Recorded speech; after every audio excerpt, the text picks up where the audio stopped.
OK. Takže už sme si prešli rôzne kategórie tých artefaktov. Stále sme pri brúsenej industrii a videli sme niektoré veľmi pekné, ktoré boli celé. Videli sme také, ktoré celé neboli. A potom máme asi najväčšiu kategóriu a to sú fragmenty týchto nástrojov, ktoré sú percentuálne asi najčastejšie vlastne zastúpené v tom zbere, pretože na väčšine tých nástrojov sa nejakým spôsobom podpíše to poľnohospodárstvo v tomto prípade. Takže s čím sme konfrontovaní sú fragmenty niekoľko centimetrovej veľkosti a podľa použitého materiálu to samozrejme hneď vzbudí vašu pozornosť. A našťastie vždy je tam nejaká plocha, alebo skoro vždy, ktorá vám povie, že z ktorej časti vlastne tej kopytkovitej sekerky alebo z ktorej časti vlastne tej klasickej sekery alebo z akej časti mlatu to vlastne pochádza. Čiže toto je napríklad zadná časť. Tu nám máme trošku prebrúsenú vlastne tú zadnú fasetu na kopytkovitej sekerke a toto je vlastne bok tej kopytkovitej sekerky. Čiže z celého artefaktu zostalo de facto možno 5%, ale ešte stále si vieme predstaviť geometriu skoro celého objektu podľa toho. Čiže vlastne aj na takomto maličkom kúsku môžeme vidieť vlastne, ako je tá geometria. Konkrétne toto je z hrotu a je to jedna strana, čiže toto je tá spodná strana, ktorá je vlastne ako keby do roviny vybrúsená a tu na to ide do špičky. A to už bok tej sekerky.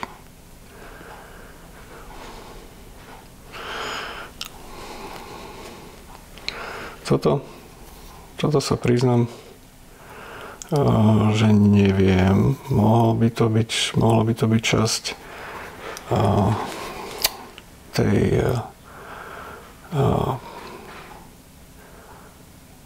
časť toho jedného sekeromlátu, ktorý mal taký veľmi konický tvar, lebo toto tiež vyzerá byť tak, neviem, či je to len tak náhodne zlomené veľmi konicky, alebo by to mohlo byť súčasť toho.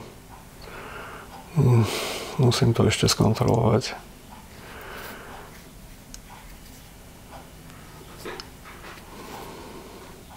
Ale zase je to chrbátik proste nejakého toho sekeromlátu. Teraz, či to bol ten vrtaný typ, alebo nie, ťažko povedať. Je to taký diskutabilný fragment. Tu ten mohol byť, nemohol. Akože toto bolo jedno z tých veľmi úzkých kopytkovitých sekierok. To bol taký atypický, veľmi zriedkavý typ. Ale myslím, že kvôli tej geometrii aj tak najmenej sa zachováva. Lebo je vlastne, teraz je profil stojaci. Tu neviem, či si môžete všimnúť túto plochu. Tak táto plocha je vlastne tá rovná plocha. Čiže ona je zabrúsená z tejto oválne, z tejto strany je oválne. A vlastne toto je ten chrbát. Čiže toto je koncovka tej vysokej kopytkovitej sekerky. Podľa mňa teslica, alebo skôr ako používaná ako dláto. Takže veľmi taký zvláštny typ nástroja.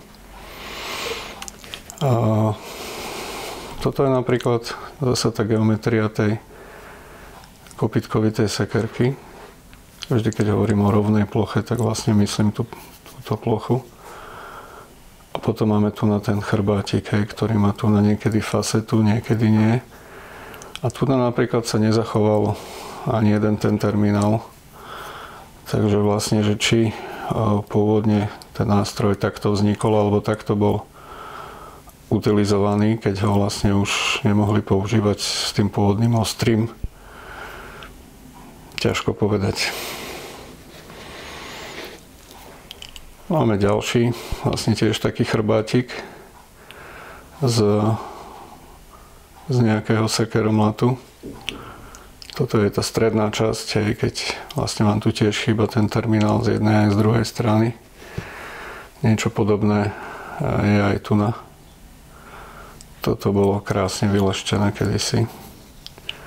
A takisto sa nezachoval ani predok, ani zadok.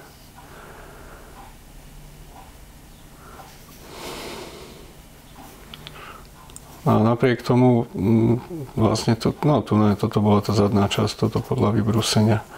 Ale zaujímavé, že oni to ešte prebrusovali tie konce, že potom, čo sa tá sekerka zlomila, tak oni ešte vlastne si ho prispôsobovali na ten ďalší účel, ktorý mali s ním v úmysle.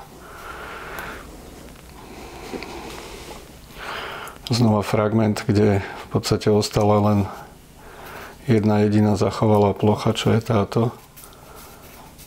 Hej. Že sa zachovala z toho fragment, z tej nejakej sekery. Vravím, keď máte napozerané vlastne to, čo tam je na tom priestore. Toto je tiež taký fragmentík vlastne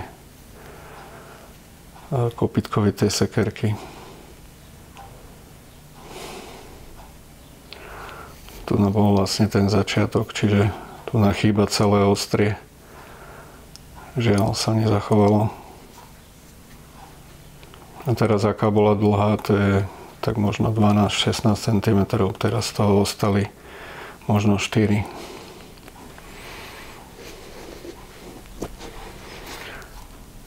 Ďalší fragment.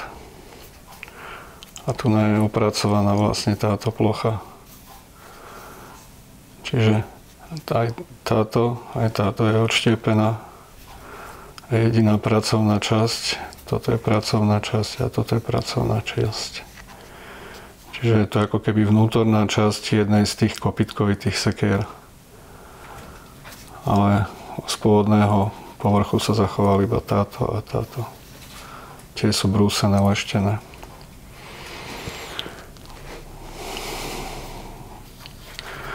Znova ďalší fragment kopytkovitej sekerky.